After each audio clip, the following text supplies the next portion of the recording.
So in this video, I'm going to do a very in-depth repair on a large dent that I did last Saturday. I spent my weekend and a little bit of Sunday. I came in and did just a little bit more to it, but I did 3 or 4 different dents. But this one here was a large dent that I want to show you the breakdown. And even though you're only repairing one dent, in that dent there can be 4 or 5 dents that you have to repair during this process. It's not just pop the dent out and it's gone. You have to literally work a bunch of dents in that one dent to make it happen. And also, I'm going to show you at the end of the video a bunch of tools that I purchased this last week. I'm trying to make it to where I can leave a set of tools when I'm doing hail repair, so that next season or later on this season, I don't have to unload this puppy right here every week when I go back to where a hailstorm is set up, because there's literally about 2 sets of tools in this van, but I like to use pretty much every tool I have in here that I could make 2 sets, but I'm building another whole set of tools. So whenever I was talking about 4 or 5 dents in one, you can see basically there's one dent, there's another dent right here, there's another dent, there's another one up by the handle. So there's 4 dents, one up above the handle. So there's technically like 5 dents in this one large dent. So it's just, you have to focus on getting up one spot at a time, bring it up, open the dent to where you can do the repairs. Got me some backup today. We gonna fix this thing or what? I guess we'll have to. Only option? No retreat, no surrender. Does that sound good? Yeah. So here's another angle before I get started on this. If you would like and subscribe to my channel, share it with your friends. I really appreciate all the help that I can get, and I'm doing my best to make them as interesting and to where you can actually learn off the videos, which sometimes when I watch them, I see what is happening while I am hammering in these areas and stuff, and I will actually learn myself what is happening to where I know, hey, that didn't work out as I had planned, and I actually see a larger area, and I go back and attempt to perfect my repairs. I always tell everybody, I am learning every day as I do each repair. I'm attempting to learn a new, a better, a faster, a cleaner way to make these repairs happen, and I will show you the way that I find to make it a better job, and hopefully it helps you out also. That way, hey, we can make people's cars like brand new once again. Watching this part of the video right here, see down at the lower part of the screen, it is actually pushing out the metal. It's releasing pressure off so that that dent will repair. So if I had went and tried to repair that section first, it would not have came up properly.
Now that we're getting more and more of these dents out, this car is starting to take on its original shape on this door, and it takes a lot of time. I think we were at about 6 hours for the repair on this vehicle.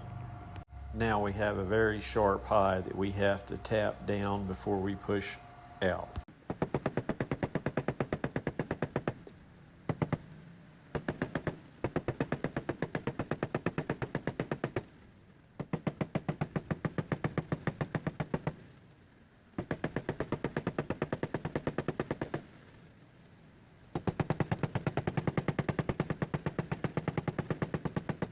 This is about 8 or 9 inches in length on the dent.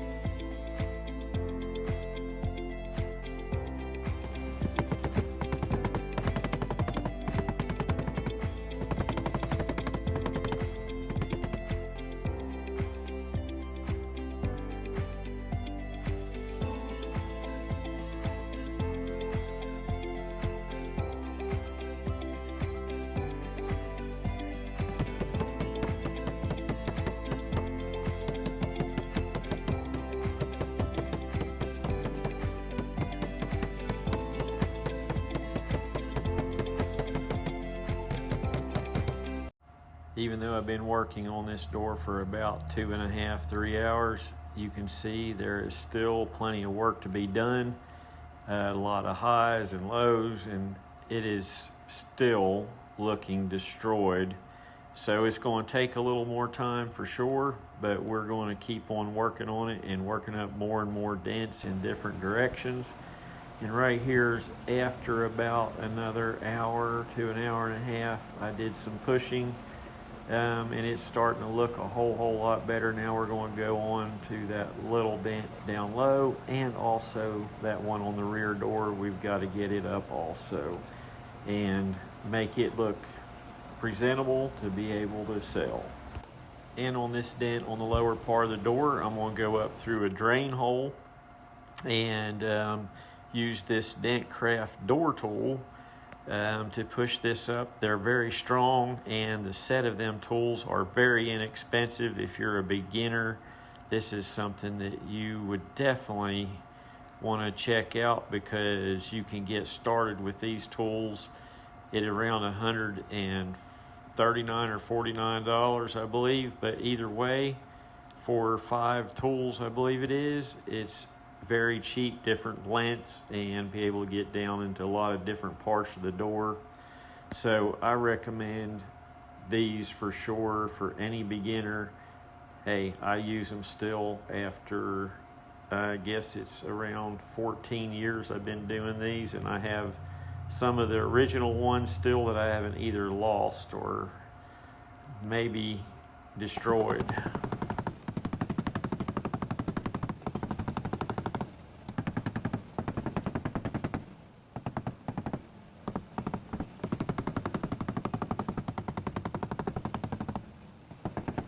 And I use the hot box a lot on this door.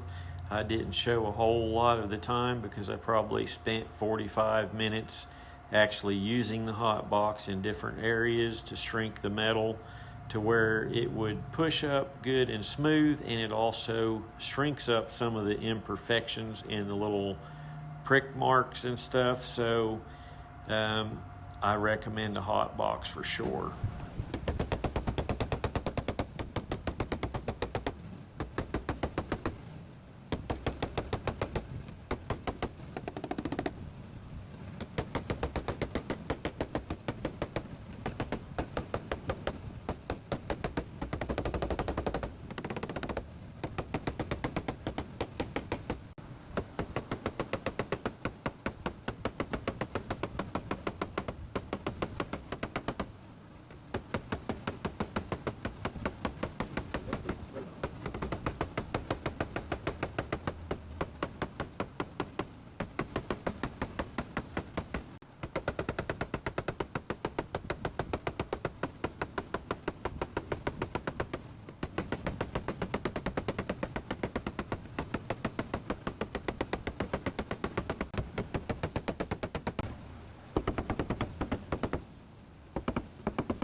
Now I'm doing some final pushes in some little small low areas, and this takes a lot of time, just getting the little bitty spots up to where it can be flattened out and look good without a bunch of imperfections and poke marks.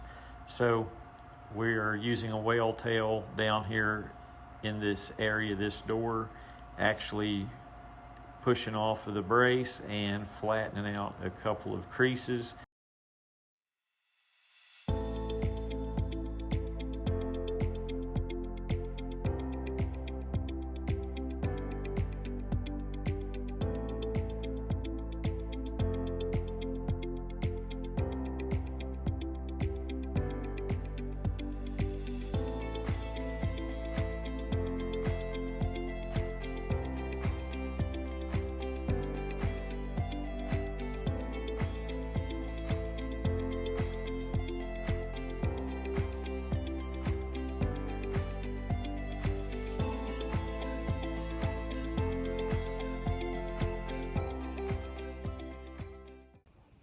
Well, there's a Saturday in the books. It's dark outside. About got this one done. Worked on a Porsche. Done a couple other things today. So anyway, I'll come back tomorrow at some point. There it is. You can see right up there. Got a little bit there. A little bit of hot boxing right there. But all in all, it's getting a lot better. So just a little bit more tomorrow, make it look nice. Well, got this almost finished up. This is Sunday night now. I got a little bit more hot box right in this area I'm going to do, and a little bit right in here, and try to pull up a little bit of a low down the bottom of this door. But I'm fixing to show you here in just a second how it turned out. But yeah, working Saturday, come in Sunday night after a long day already of going to church in the morning, and then doing everything else you have to do on Sunday. So come back in about 9:30 and work till about 11:30 at night. And now here is the finished product, and get ready to look at a few tools that I purchased this week. So anyway, don't go away yet, because I'll show you what I have purchased over the last week. So I believe this door will work for a good sale. Definitely saved the guy a lot of money. Just received these, and we're going to try these out for making the YouTube videos even better, hopefully with these Meta glasses. So we will try them out soon. Got the little cameras in them. That's pretty cool. And they are Ray-Bans. Check them puppies out. So maybe we can get some real good shots of, see what they look like here. Oh, not bad. They're speaking to me. Not bad. Did you hear that? No. Whoa. What's it saying? Record? No, you gotta set all that up. Oh, there's a button on top. Oh, no. Right there. Where's the speakers? Oh, right in front of the ears. That's probably what I heard. That's cool. So we will try these out here real soon, but we're fixing to go get some Japanese, ain't that right? You can't go, Fiona. Well, here's some of the goodies that I have acquired over the last week. Got the brace tools. These are Dent Craft. Got the window hanger. This is Carbon Tech. Also has the hatch hanger that slides in and out. Gets however wide you need. Got the little mini light. Pro PDR 36-inch chubby light. Whale tails. Tequila tips. Some straps for my hood stand. Whale tails, Dent Craft. So this is pretty much Dent Craft order, except for this here, which boy, I like the way this thing looks and feels really well built. But I will be putting it to the test, seeing how strong it is and how good. So always enjoy getting new tools, for sure. It's one of my favorite things to do, buy tools, which who doesn't agree with that?